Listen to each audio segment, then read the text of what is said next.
how'd it feel to finally break the losing streak you guys were on and actually pull away in the game in the fourth quarter? I mean, it felt great. It's like when you're trying to fight for a win and you get in that type of funk, it seems like it's never going in. But you just gotta keep pushing, like I've been saying. And I think when you're like I've been saying, when your mind is right and you pushing, everybody's pulling the rope in the same direction. You find your way to where you need to get to. And, a lot of times, all it takes is one. We got a good win against a good team. And there's still a lot of stuff that we could have done better. So it's going to be even harder tomorrow. And, we just got to try to, make some, turn this into some momentum, and keep it rolling. There were a couple more in garbage time before. A couple what? There were a couple more turnovers in garbage time before Yeah. Chauncey pulled the starters. There were only 7 turnovers to that point. Like, what do you think you guys did to take care of the ball better than you did? I mean, I just thought we didn't think so much. We just played the game with just good flow, good rhythm. We made the right plays. We made those plays on time. We played with good pace, so it wasn't like we were playing stuck and playing in crowds and stuff like that. I think the rhythm and flow to the game and the pace to the game just was in our favor, so the plays were to be made were more clear. The openings were more clear. And when it's that way, it's easier to, to take care of the ball. I just thought we did a good job of that. And the more opportunities we get to shoot the ball, the better the offense is going to be. And I think, we showed that. I mean, 136 points tonight. Was that something you guys did differently, or was that their defense allowed? Like, is this something that you think can carry over now that this better focus? I think it's something that can carry over because it's, you imposing yourself. Whether they make or miss a shot, we not walking the ball with the floor, letting the defense just get set and be comfortable.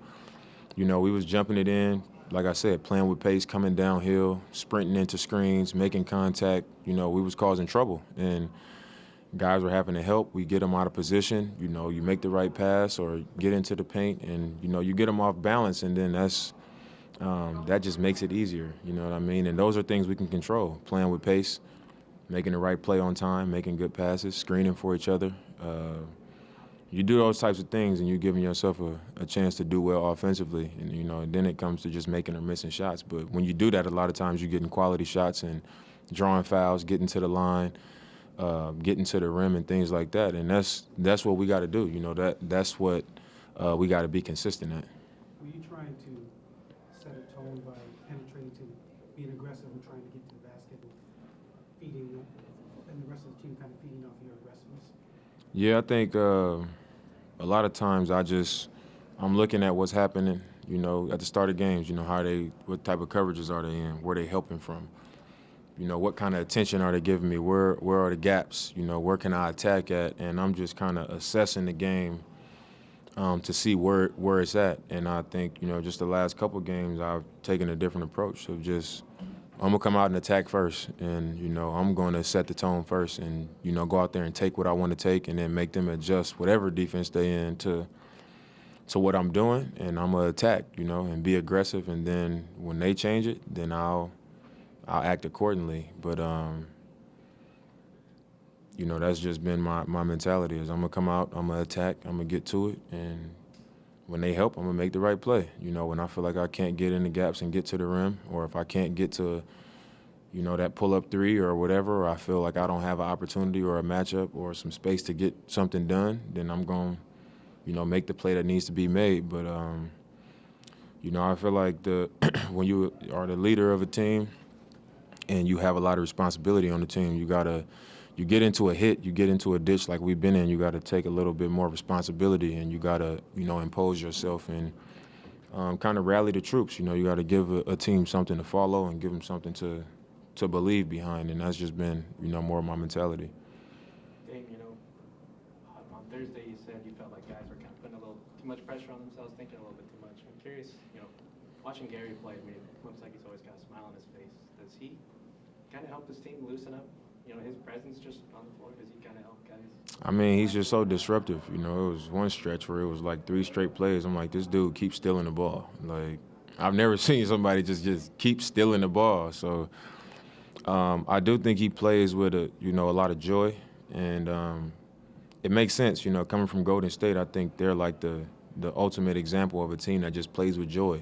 They play free, and it's almost careless. It's like whatever. We might win, we might lose. We just gonna enjoy it. You know what I'm saying? And I think he has that about him, and I think that's why he fit right in Golden State, and I think he does bring that sort of joyous spirit, to the team with him on the floor.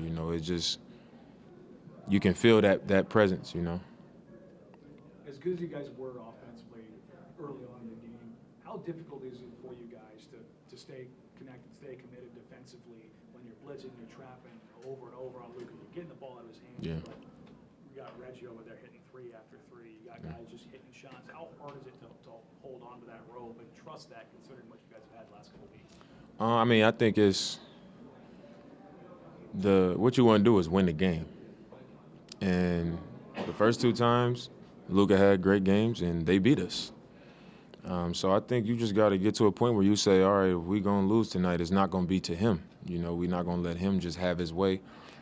And I think tonight they did hit a lot of threes. I think they had it seemed like every other possession it was like, dang, we didn't get to a guy on the line and he hit a 3, but we was also up by 20 points, So if your goal is to win the game, I think you got to say, if they're going to hit some shots and we taking the ball out of his hands and he's not dominating the game and we win, that's what our ultimate goal is. But like I said earlier, we're not looking at this game saying we had a perfect performance. It was a lot of things we could have done better. It's a lot of stuff that we walked through at shoot-around this morning as far as our rotations that when the game started, we got confused, and we just didn't execute the rotations well at all. So that's the number one thing that I think about defensively, where it's like, man, we kept making the same mistakes in the rotations and not doing what we were supposed to be doing. If it was like he throw a behind the back pass to the top of the key, like we full rotation, and we were hesitant to do that, and then they swing it to the corner, and this guy's hesitant to get out when we talked about this, you know what I mean? And part of that is because this is not a defense that we do all the time. I think that was the first time we did that all season long, so it takes time to get comfortable, and it takes time to fully understand what you're supposed to be doing, because we don't, we got a lot of young guys on our team. So I think tomorrow will be better because we just, did it for a full game. But it's a lot of things that we could do better, as far as those rotations and kind of running those shooters off the line. So I think we played the right type of game on both ends of the floor. I just think it's some things that we could do better, so it's not, we're giving up 3 after 3 after 3. Dave, you passed Clyde for second in assist tonight. Obviously, you already passed it for scoring. But any thoughts on being second assist? Terry's the only one ahead of you now. Yeah, it's the year of passing up Clyde. I've been here 11 seasons, and I've played with the ball in my hands a lot, so I'm going to score a lot of points and I'm going to have a lot of assists. But it's always an honor, to move up that list, especially to pass up such a great player. And I try to show up and do what I do every night. I try to make the right plays, and, I attack and I score the ball and try to win, and that's it. So I think when you prepare and you're consistent at that, and, you're able to sustain it over this long of a time, you're bound to start passing people up. So.